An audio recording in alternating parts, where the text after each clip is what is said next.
Hey fellas, it's Jaffe. I saw this online as I was heading to bed and I just wanted to talk about it really quickly. It's very interesting. Amazon has just filed a patent, or they actually filed the patent in 2017, but I guess it just got approved last month. It is a patent that is designed to keep toxic players away from non-toxic players. And the way they do it is semi-novel. I want to say I've heard about a gaming company trying this before, but the idea is you'll be able to log into an Amazon game.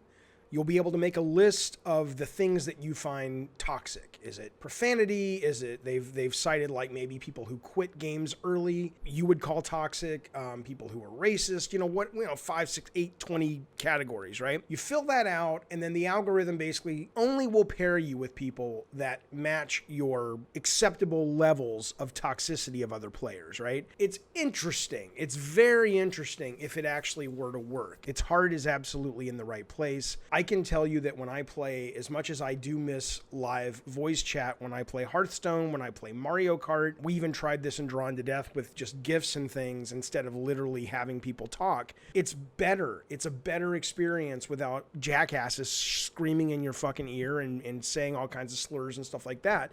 But I know some people like that. So it's an interesting idea to say, look, that's the rowdy crowd over there, and these are the people over here that just want to enjoy their game and have good social connection with other people. I have a couple of thoughts on this. The first one obviously is just practically, Amazon so far hasn't really been hitting it out of the park in terms of big hits. Now, let's assume though they do have a big hit. The challenge is you're splitting your user base. Whenever you make a multiplayer game, you're always worried about how many modes do you have. The more modes you have, the less people in lobbies to play. Now, if you have a huge hit, it doesn't matter. But if your game is like a moderate hit to a not really a hit, everybody could be in team deathmatch, which is always the most popular mode for the most part. And all these other modes you work really hard on, nobody cares about. You could basically be doing sort of a anti-toxic version of that. You have this whole new filter system that's going to segregate your population even more and make it harder to find people to play with. So that's a danger, of course. It's interesting though, because I wonder, when you put all these bad guys together, do they stop being bad guys, or does it just get amplified? It's like if you put all the assholes in one room,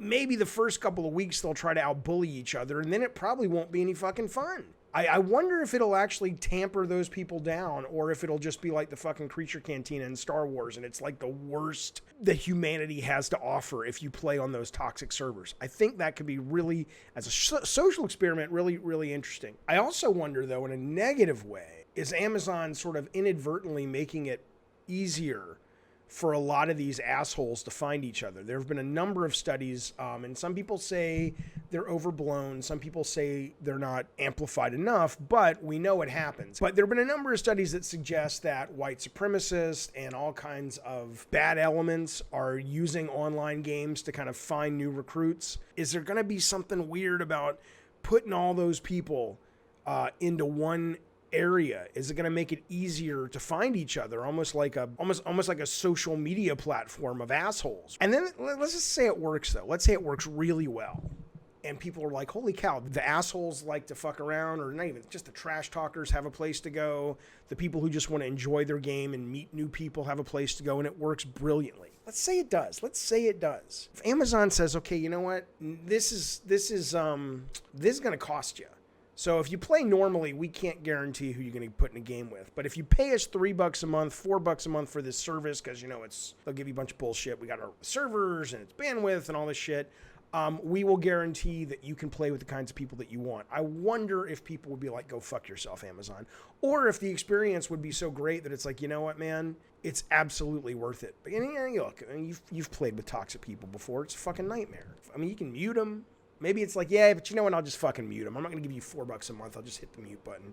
Anyway, it's interesting times, fellas. Cool patent. Heart's in the right place. It'd be great if it worked.